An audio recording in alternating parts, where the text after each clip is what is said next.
네, 여러분 안녕하세요. 그동안 잘 지내고 계셨어요?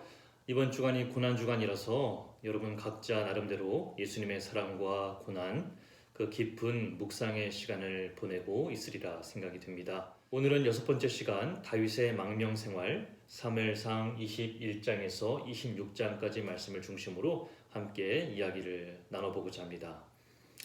이제 다윗은 본격적으로 도망자, 망명자의 삶을 시작하게 되죠. 사울의 추적을 피해 다윗은 도망을 갑니다. 도망을 가다 많이 배가 고팠는지 아히멜렉에게 가서 먹을 것을 얻게 되었던 내용을 사무엘상 21장에 보면 나와 있죠. 아히멜렉은 제사장으로서 제사를 집례하는 그런 일을 감당하고 있었습니다. 근데 너무나 허기지고 배가 고파하는 그 다윗과 그의 일행을 못 본 척할 수 없었던 아히멜렉 같아요. 그래서 제사장만 먹을 수 있는 그 제사 드렸던 그 떡을 다윗과 그의 일행들에게 주었던 모습을 우리가 볼 수 있고, 또 다윗에게 골리앗이 차고 있었던 그 칼까지 돌려주게 됩니다. 여러분 기억나세요? 다윗이 물맷돌로 골리앗을 때려 눕히고 또 쓰러진 골리앗의 칼을 뽑아 골리앗의 머리를 그렇게 베어버리는 일이 있었죠. 그 칼이 성경에는 자세히 기록되어 있지 않지만 그 골리앗의 그 칼이 제사장 아히멜렉에게 가 있었던 것 같습니다. 찾아온 다윗에게 이 아히멜렉은 골리앗의 칼을 돌려주고, 또 배를 채운 다윗과 그의 일행은 돌려받은 그 칼을 들고 다시 도망자의 삶을 떠나게 되었죠. 그렇게 다윗은 가드 왕 아기스에게 도망을 가고, 또 아기스 왕 밑에 미친 척을 하면서 모든 자존심을 다 내려놓고 정말 어떻게 보면 정말 살기 위해서 저렇게까지 해야 되나 그런 생각을 해볼 때가 있습니다. 한 남자, 한 대장부가 목숨을 부지하기 위해서 침을 흘리며 미친 척을 해야 했던 그 다윗의 심정이 어떠했을까? 우리가 함께 보고 있는 이 교재에 보면 51페이지의 문제 2번에 시편 56편과 또 시편 34편을 소개해 주고 있죠. 여러분이 시간 날 때 한번 시편 56편과 34편을 한번 읽고 묵상해 보시기 바랍니다. 가드왕 밑에서 그렇게 미친 척을 하며 목숨을 연명하려 했던 그 다윗, 그 처절함, 그 비참함을 잘 노래했던 그 다윗의 심정을 우리가 조금이나마 이해할 수 있을 것 같아요. 그렇게 다시 다윗은 아둘람 굴로 도망을 하고, 또 아둘람 굴로 도망을 했을 때 다윗의 형제와 아버지가 함께 나왔던 것을 볼 수 있습니다. 여러분 성경책을 한번 찾아볼까요? 사무엘상 22장 2절을 보면요, 환난당한 모든 자와 빚진 모든 자와 마음이 원통한 자가 다 그에게로 모였고, 그는 그들의 우두머리가 되었는데 그와 함께한 자가 400명 가량이었더라. 그렇게 기록을 합니다. 환난당한 자, 또 빚진 모든 자, 마음이 원통한 자, 그런 사람들이 이 다윗의 형제 아버지를 포함해서 약 400명 가량이 아둘람 굴로 피해 있는 다윗에게 모여 있다라는 말씀이에요. 이 말씀을 보고 우리가 생각을 해볼 때 환난당한 자, 빚진 모든 자, 마음이 원통한 자, 아마도 사울 왕의 그 폭압 정치, 사울의 그 폭정으로 백성들이 도탄에 빠져 있던 모습을 우리가 상상해 볼 수 있지 않을까, 그런 생각을 가져봅니다. 그래서 사울 왕에게 새로운 희망을 가져볼 수 없고, 또 사울 왕 밑에서는 아무런 희망이 없다라고 생각했던 그런 따르는 무리 400명이 다윗에게 모여 있었던 것이죠. 하지만 다윗은 모압 미스베로 갔고, 또 선지자 갓의 말을 듣고 유다 땅으로 돌아오게 되는 이야기가 이제 쭉 이어집니다. 그리고 오늘 함께 나누고자 하는 인물 두 명 있는데요, 바로 에돔 사람 도액이고 또 갈렙 족속 나발, 아니 그보다 더 중요한 인물인 아비가일에 대해서 다시 살펴보려고 해요. 먼저 이 에돔 사람 도액인데요, 여러분 21장 7절 말씀을 제가 읽어보면, 그날에 사울의 신하 한 사람이 여호와 앞에 머물러 있었는데 그는 도액이라 이름하는 에돔 사람이요 사울의 목자장이었더라. 그렇게 기록을 합니다. 사울의 목자장이라는 그 직분이 정확히는 어떤 직분인지 저는 사실은 모르겠습니다만, 어쨌든 사울 밑에서 사울의 일을 돕는 그런 사람이었던 것 같아요. 근데 여러분 21장 7절에 나와 있는 이 도액이란 사람 그 장면이 왜 이 21장에 있나 생각을 해볼 때 이 다윗이 제사장 아히멜렉에게 가지 않습니까? 근데 이 제사장 아히멜렉은 배가 고파 찾아온 그 다윗을 그냥 돌려보낼 수 없어서 아무나 먹을 수 없는 그 제사 음식을 다윗과 그의 일행들에게 주었죠. 그리고 골리앗의 그 칼을 다윗에게 돌려주었던 그것을 우리가 아까 말하지 않았습니까? 근데 이 모든 상황, 그 모든 광경을 지켜보던 한 인물로서 21장 7절에 에돔 사람 도액을 소개하고 있다는 거예요. 여러분, 저는 이 말씀을 준비하고 묵상을 하면서 많이 안타까웠던 생각이 들어요. 여러분, 21장 7절 말씀을 다시 한번 제가 읽어볼게요. 그날에, 그러니까 아히멜렉 앞에 먹을 것을 구걸하던 다윗 그 일행들 찾아왔던 그 날에 사울의 신하 한 사람이 여호와 앞에 머물러 있었는데 그렇게 말합니다. 여러분, 사울의 신하 한 사람 바로 이 도액이에요. 근데 이 도액이 지금 여호와 앞에 머물러 있었는데 그렇게 기록을 하고 있다는 것이죠. 이 말을 생각해 볼 때 제사장 이 아히멜렉이 있는 이 성전 아니겠습니까? 이 성전에 사울의 신하 이 도액이 여호와 앞에 머물러 있었다. 여호와 앞에 머물러 있었다는 그 말은 제사를 드리기 위해서, 예배를 드리기 위해서, 아니면 기도 드리기 위해서, 아니 한 사람 신앙인으로서 그렇게 여호와 앞에 서 있었다는 거예요. 분명 여호와 앞에 서 있었던 사람인데 이 도액이란 사람은 나중에 어떻게 합니까? 이 다윗의 그 모든 그 아히멜렉과의 그 과정을 사울 왕에게 고자질하게 된다는 거예요. 그 말씀은 22장 9절과 10절 말씀에 나와 있어요. 여러분 성경책 446페이지 9절과 10절 말씀에 이렇게 기록되어 있습니다. 그때 에돔 사람 도액이 사울의 신하 중에 섰더니 대답하여 이르되 이새의 아들이 노베에 와서 아히두베의 아들 아히멜렉에게 이른 것을 내가 보았는데 아히멜렉이 그를 위하여 여호와께 묻고 그에게 음식도 주고 블레셋 사람 골리앗의 칼도 주도이다. 여호와 앞에 제사 드리러 왔던 이 에돔 사람 도액이었는데 지금 이 모든 아히멜렉과 다윗의 그 있었던 이야기를 사울 왕에게 사울 편에 서서 고자질하고 있는 모습이죠.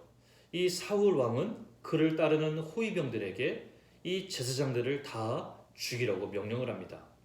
하지만 이 호위병들은 여호와를 두려워하는 마음이 있었던 것 같아요. 어떻게 제사장을 죽일 수가 있겠냐고. 그들은 아무리 사울 왕의 명령이지만 제사장들을 죽일 수는 없다. 호위병들은 거부를 합니다. 이 호위병들이 제사장 죽이기를 거부하니까요. 이 사울은 이 도액을 시켜서 제사장들을 다 죽이라고 명령을 하죠. 22장 18절 말씀에 왕이 도액에게 이르되 너는 돌아가서 제사장들을 죽이라 하매 에돔 사람 도액이 돌아가서 제사장들을 쳐서 그날에 세마포 에봇 입은 자 85명을 죽였고 그렇게 말합니다. 나중에 시간이 있으면 이 에봇에 대해서 따로 설명을 드릴 시간이 있을 것 같고요. 어쨌든 에봇 입은 자 85명, 이 에봇을 입은 자 85명이라는 얘기는요, 제사장들을 85명을 죽였다는 말이에요. 그리고 19절 말씀을 보세요. 제사장들의 성읍 노베 남녀와 아이들과 젖 먹는 자들과 소와 나귀와 양을 칼로 쳤더라. 그렇게 기록합니다. 여러분 너무나 안타깝고 너무나 마음이 아픈 대목 아니겠습니까? 분명 21장 7절에 보면 이 에돔 사람 도액은요 여호와 앞에 머물러 있었던 사람이란 거예요. 근데 아무리 여호와 앞에 머물러 있어서 제사를 드리고 기도를 하는 그런 사람이었음에도 불구하고 이 사울 편에 서서 사울의 신하로서 다윗을 도왔던 이 제사장들 아히멜렉과 그 제사장들 85명을 죽이고 그것도 못해 그의 가족들을 아이들, 젖 먹는 자들 갓난아기들입니다. 또 소, 나귀, 양, 제사장들의 가족들을 그들의 모든 재산을 다 멸한 그런 도액 사람의 모습을 볼 수 있다는 것이죠. 너무나 마음이 아프고 안타까운 모습입니다. 하지만 이 모든 제사장들이 다 죽지만 그 중에 아히멜렉의 아들 중 하나가 다행히 도망을 해서 다윗에게 가고 그 다윗에게 모든 상황을 자초지정을 다 알려주게 되었죠. 그의 이름은 아비아달이라고 우리 성경에서 20절 말씀에서 볼 수가 있습니다. 그리고 다음 성경의 23장의 이야기는 다윗이 도망하는 중에 그일라 사람들을 도와주는 이야기가 기록되어 있습니다. 23장 1절에 보면요, 사람들이 다윗에게 전하여 이르되 보소서 블레셋 사람이 그일라를 쳐서 그 타작마당을 탈취하더이다, 그렇게 기록을 합니다. 도망자 신세였고 사울의 추적을 받고 있는 다윗인데요, 같은 민족인 그일라 사람들이 블레셋 사람의 침략을 받아 타작마당을 탈취당하였다는 그 소식을 듣게 되죠. 같은 민족이 어려움을 겪고 있다는 그 소식에 아무리 도망하는 신세였지만, 아무리 자신의 그 안위가 중요하고 쫓기는 신세지만 그냥 갈 수가 없었습니다. 그래서 다윗은 여호와 하나님께 기도하고 또 그 응답대로 그일라 사람들을 구해주게 되죠. 근데 너무나 안타까운 것은 23장을 읽고 지난번 제가 새벽에 설교했던 본문이기도 한데요, 다윗이 도와줬으면 다윗을 보호하고 다윗을 숨겨주는 것이 마땅하겠지만, 이 그일라 사람들은 다윗의 큰 도움을 입었음에도 불구하고요, 그일라 지역에 이 다윗이 숨어 있다고 사울 왕에게 고자질하는 일이 벌어지게 되죠. 자신들을 도와주었건만 이 그일라 사람들은 은혜를 원수로 갚는 일이 벌어지게 된 것입니다. 너무나 원통하고 너무나 속상한 그 다윗의 심정, 아마 여러분 또 다른 시편을 통해서도 우리가 묵상할 수 있을 것 같아요. 어쨌든 그런 사울 왕의 추적을 피해 그일라를 뒤로하고 다윗은 또 도망의 길을 떠나게 됩니다. 이렇게 다윗은 도망을 가서 엔게디 요새로 피하게 되죠. 여러분, 엔게디 요새에서 있었던 이야기 우리가 잘 알 것입니다. 사울이 3,000명을 이끌고 이 엔게디 광야를 찾아왔죠. 하지만 그 엔게디 굴로 들어온 이 사울을 다윗은 해하지 않고 그의 옷자락만 잘라서 돌려보내는 그런 일이 24장에 잘 나와 있습니다. 24장 6절을 보니까 이렇게 기록합니다. 자기 사람들에게 이르되 내가 손을 들어 여호와의 기름 부음을 받은 내 주를 치는 것은 여호와께서 금하시는 것이니 그는 여호와의 기름 부음을 받은 자가 됨이니라, 그렇게 말합니다. 아무리 자신을 죽이려고 하는 사울이라 하지만 기름 부음 받은 그 사울 왕, 하나님으로부터 기름 부음 받은 자를 이 다윗이 죽일 수는 없다, 그렇게 고백을 합니다. 이러한 다윗의 행동에 크게 감동을 받은 사울 왕이에요. 24장 20절부터 21절 말씀을 보면요, 그런 다윗 자신의 목숨을 손에 잡고 있음에도 불구하고 놓아주었던 그 다윗에게 크게 감동을 받았던 사울 왕이었을까요? 아니면 정신이 제대로 돌아온 것일까요? 다시 착한 사울 왕의 모습으로 다윗에게 축복을 빌어주는 모습이 등장을 하고 있죠. 근데 이런 이야기는요, 사실 26장에도 똑같이 반복되고 있는 것을 우리가 알고 있습니다. 여러분, 오늘 우리 함께 나누고 있는 이 범위가 26장까지지 않습니까? 26장에 보면요, 이 다윗의 부하 아비새가 이제 밤에 잠들어 있는 사울 왕에게 가서 창과 물병을 갖고 오는 일이 있습니다. 충분히 사울 왕, 잠들고 있는 사울 왕을 단칼로 없앨 수 있는 상황이었지만, 똑같이 다윗은 그 부하 아비새에게 절대로 하나님의 기름 부음 받은 사울 왕을 죽이지 말라고 얘기하죠. 똑같이 역시 그런 다윗에게 크게 감동을 받은 사울이 제정신을 차린 것인지 다윗에게 고맙다고 다윗에게 또 역시 축복을 빌어주는 광경이 26장에도 반복이 됩니다. 어쨌든 이렇게 망명길을 한참 떠돌아다니는 이 다윗의 모습이 26장까지 이어지고 있고요. 그 중에 오늘 우리가 한 가지 주목해 보고자 하는 것은 바로 갈렙 족속 나발 또 그의 아내 아비가일에 관한 이야기인데요. 그에 관한 이야기는 여러분 성경책 25장에 잘 나와 있습니다. 여러분 제가 여기 칠판에 써 있지만 이 나발 그 앞에 갈렙 족속이라고 성경에 기록하고 있습니다.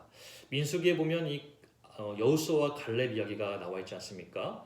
늘 하나님의 말씀 앞에 신실하고 용맹스러웠던 그 갈렙 그의 후손인 나발이에요.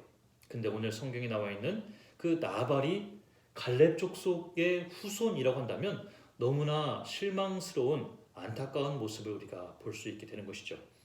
성경의 25장에 보니까요, 이 나발은 엄청난 부자였던 것을 볼 수 있습니다. 성경에 보니까 양이 3,000마리, 염소가 1,000마리라고 기록합니다. 여러분, 양이 3,000마리고요, 염소가 1,000마리, 거부 중에서도 엄청난 거부인 거예요. 아마 그 지역의 거부로서 소문이 자자했던 것 같습니다. 그러니 다윗도 자신을 따르는 무리들과 함께 이 거부 나발을 찾아갔던 것이죠. 여러분 제가 이게 유목생활이라 써놓은 것은요. 당시에는 이 양이 3,000마리, 염소가 1,000마리, 엄청난 양과 염소를 돌보기 위해서는 많은 하인들 도움을 필요로 하지 않겠습니까? 그리고 당시에는 좀 요즘처럼 문명이 발달한 시대가 아니기 때문에 늘 외세, 적의 위협이 있고요. 또 뭐 동물뿐만 아니라 블레셋 같은 그런 외적도 있고 늘 이제 부족 국가이기 때문에 남의 재산을 쉽게 탈취하는 일들이 종종 있었던 것을 우리가 알 수 있죠. 아무리 거부인 나발이지만 혼자 그 양 3,000마리를 돌볼 수는 없잖아요. 당연히 도와주는 그런 일손들이 필요하죠. 근데 늘 위협에 노출되어 있었던 그 삶이었는데 여러분 다윗과 그를 따르는 일행이 400명 어떻게 보면 호위무사처럼 생각될 수 있지 않겠습니까? 아까 이야기했지만 그 일날을 도와주었던 다윗과 그의 일행들 아니겠습니까? 가장 철기 문화가 발달했던 블레셋을 무찔렀던 다윗과 그의 일행들이라는 거예요. 당시 유목 생활이니까 충분히 약탈할 수도 있었던 환경이었습니다. 그런데 이 다윗과 그의 일행들은 이 나발의 그 양들을 돌보는 그 일꾼들을 해하지 않고 그들과 관계를 좋게 여겼고 또 당시에 거부로 소문난 그 나발에게 내가 너희들을 해하지 않고 도와주었으니 음식을 좀 달라 그렇게 요청을 했죠. 근데 이 아무리 거부라고는 하지만 그 마음만큼은 거부가 아니었던 것 같아요.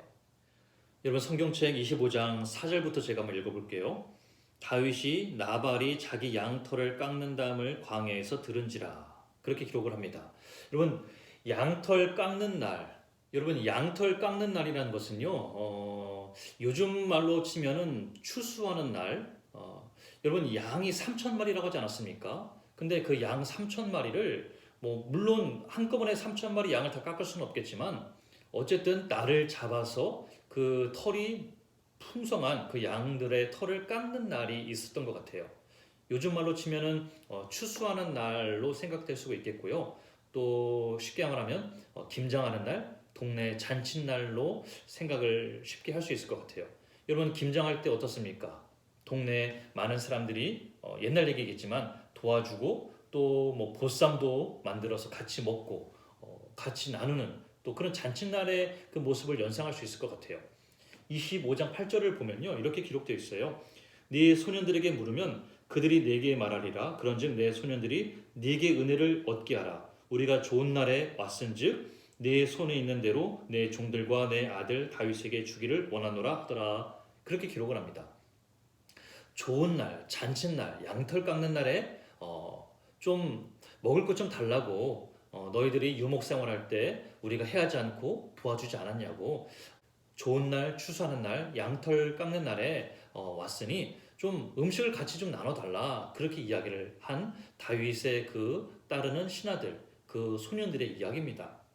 그런데 이 갈렙 족속임에도 불구하고 이 나발은 그 많은 재산과 그 많은 양과 염소를 갖고 있음에도 불구하고 그 양털 깎는 그 좋은 날, 기쁜 날, 잔칫날에 이 다윗의 그 일행들의 요청을, 부탁을 거절하고 말았다는 거예요. 심지어는 10절에서 이렇게까지 말합니다. 나발이 다윗의 사원들에게 대답하여 이르되 다윗은 누구며 이새의 아들은 누구냐? 요즘에 각기 주인에게서 억지로 떠나는 종이 많도다. 이 나발은 당시에 이 다윗의 명성을 듣지 못했던 것 같아요. 그러니까 이런 말을 하겠죠. 다윗은 누구며 이새의 아들은 누구냐? 심지어는 모욕하며 경멸하듯이 이렇게 이야기합니다. 요즘에 각기 주인에게서 억지로 떠나는 종이 많도다. 종과 같다. 어떤 하인 아니냐? 그렇게 경멸하고 무시하고 업신여기는 모습을 보게 되는 것이죠. 그러자 다윗도 화가 납니다. 13절 말씀에 자기 사람들에게 이르되 너희는 각기 칼을 차라. 각기 칼을 차매 다윗도 자기 칼을 차고 400명 가량은 데리고 올라가고 200명은 소유물 곁에 있게 하니 따르는 인원이 늘었던 것을 여기서 볼 수가 있고요. 이렇게 다윗도 화가 나서 이제 이 나발을 자신을 욕보였던 이 나발, 자신을 모욕했던 나발을 가만두지 않겠다. 그렇게 칼을 차고 씩씩거리며 가려고 합니다. 이 소식을 아비가일 그의 아내가 정말 다행히 듣게 됩니다. 그래서 이 아비가일은 상황이 심상치 않음을 직감하고 떡 200덩어리, 양 5마리, 건포도 100송이, 포도주 2가죽부대, 볶은 곡식 5세압, 무화과 뭉치 200개, 엄청난 양의 음식을 준비해서 다윗에게 찾아가죠. 25장 28절에서 31절까지를 보면요. 이 아비가일이 이 많은 음식을 들고 다윗에게 찾아가서 다윗에게 이야기하는 대목이 기록되어 있습니다. 근데 여러분 28절부터 31절까지 말씀을 다시 한번 천천히 한번 읽어보세요. 남편인 이 나발과는 다르게요. 이 아내인 아비가일은 참으로 지혜롭고 현명한 그런 여인의 모습을 읽을 수가 있다는 거예요. 장차 이 다윗이 이스라엘의 지도자이고 왕이 될 것을 알고 그렇게 확신하고 좋은 말로 다윗에게 용서를 구하고 잘못을 시인하게 됩니다.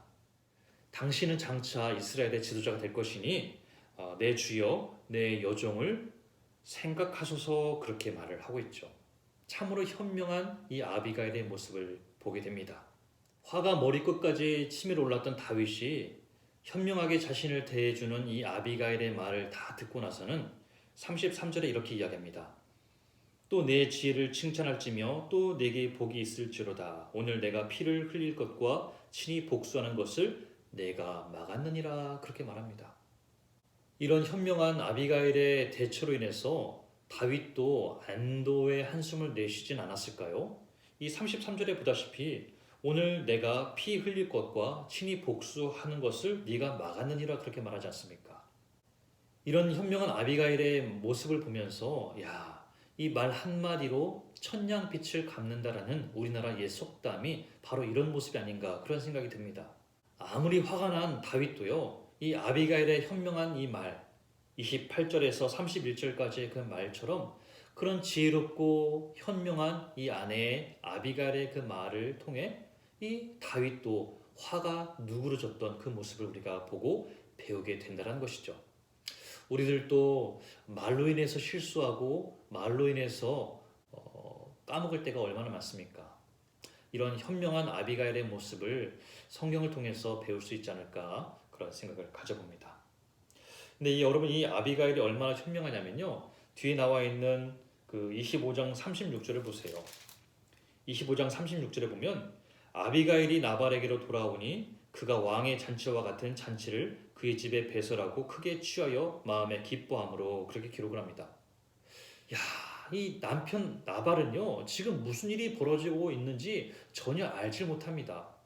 집에 돌아왔더니요 남편인 이 나발은 왕과 같이 왕의 잔치와 같이 엄청나게 큰 잔치를 벌여놓고 부어라 마셔라 지금 아내인 아비가일이 지금 무슨 일을 맡고 왔는지 정말 어떤 일을 수습하고 왔는지 그것도 모르고 집에 돌아와 보니 그렇게 잔치를 벌이며 크게 취하여 마음에 기뻐한다라고 그래요. 그렇게 취해 있고 잔치에 들떠 있는 남편에게 다윗에게 있었던 그 이야기를 한들 무슨 소용이 있겠습니까? 이 36절처럼 아비가일이 밝은 아침까지는 아무 말도 하지 않습니다. 꾹꾹 참고 얼마나 속이 우라통이 터져 오르겠습니까? 저는 이 아비가일의 모습을 보면서 참 대단하다 그런 생각을 가져봅니다. 얼마나 이 나발이 참 무지하고 또 무식한 모습을 보게 됩니까? 그런 남편을 데리고 사는 이 아비가일도 참 안타깝지만 정말 끝까지 이 현명한 모습으로 술이 취해 있는 이 남편 나발을 지금 아무리 설명해도 이해하지 못하고 들을 수 없으니까 그냥 꾹꾹 참다가 다음날 아침이 되어서야 지난밤 무슨 일이 있었는지 그리고 당신이 그렇게 경멸하고 무시하고 돌려보냈던 그 다윗이 어떤 인물인지에 대해서 이 나발에게 설명을 하죠. 그러자 이 나발이 37절에 포도주에서 깬 후에 그의 아내가 그에게 이 일을 말하며 그가 낙담하여 큰일 났다는 것을 알게 된 것이죠. 자기 왕이 될 그 다윗을 자신이 도망친 하인 취급하지 않았습니까? 무시하고 경멸하고 멸시했습니다. 그러니 몸이 돌과 같이 굳게 되는 것이죠. 아마 생각해 볼 때, 야, 큰일 났다. 내가 정말 말실수했구나. 내가 앞으로 왕이 될지도 모를 저 다윗을 그렇게 업신여기고 무시했구나. 끙끙끙끙 수가리를 하다가 그렇게 죽지 않았을까 생각을 해봅니다. 38절에 한 열흘 후에 여호와께서 나발을 치심에 그가 죽으니라. 그렇게 하나님께서 나발의 목숨을 거두어 갔습니다. 나발이 죽었다는 소식을 듣고 다윗은 그의 현명함, 그의 지혜로운 모습이 생각이 나서인지 그 아비가일을 자신의 아내로 받아들이고요. 또 43절에 보니까 이스라엘 아히노암을 또 아내로 맞이하였습니다. 하지만 44절에 보다시피 다윗의 아내 이 미갈은 사울이 화가 나고 질투심에 눈이 멀어서인지 미갈을 라이스의 아들 발드에게 주는 일이 벌어지게 되죠. 오늘은 에돔 사람 도에 21장 7절에 보다시피 아무리 여호와 앞에 머물러 있었던 도에기라 할지라도 다윗을 어려움에 빠뜨리고 심지어는 제사장 에봇을 입는 제사장 85명을 죽이고 그의 가족들 어린 아이들까지 또 가족들까지 다 죽이는 그런 끔찍한 일을 행했던 도에게 모습을 안타까운 모습을 우리가 볼 수 있게 되었고요. 또 반면에 많은 부를 거느리고 있는 이 나발 아무리 갈렙 족속의 후손이라 할지라도 다윗을 제대로 알아보지 못하고 자신의 그 부에 취해서 베풀 줄 모르고 또 남을 업신여겼던 그 나발 반면에 현명한 아비가일의 그 능숙한 현명한 지혜로운 모습을 오늘 우리가 볼 수 있게 되었습니다. 여러분들은 사무엘상 21장과 26장을 통해서 어떤 교훈을 얻고 있을까요? 바라기는 타산지석이라고 하지 않았습니까? 남의 단점을 통해서도 우리가 배울 것이 분명 있을 것입니다. 오늘 에돔 사람 도에게 안타까운 모습과 또 현명한 아내 아비가일의 그 모습을 통해서 교훈을 얻고 또 깨달음과 또 다짐이 있길 바라봅니다. 여러분 짧은 시간이지만 또 다음에 함께 나눌 것을 기대하겠습니다. 기도하겠습니다. 주님의 그 사랑과 헌신을 희생을 기억하며 기도하는 이 고난 주간 오늘 사무엘 상의 말씀을 통해 말씀을 묵상하고 또 깨닫고 배우게 하시니 감사를 드립니다. 늘 주님 앞에 바르게 서고자 노력하는 저희들이지만 온전치 못한 모습일 때가 종종 있습니다. 오늘 안타까운 이 도에게 모습 되지 않게 하시고 늘 현명한 아비가일처럼 늘 하나님을 경외하며 말씀 앞에 온전히 살아가는 주의 백성들로 삼아 주시옵소서. 감사함이 예수님의 이름으로 기도드립니다. 아멘.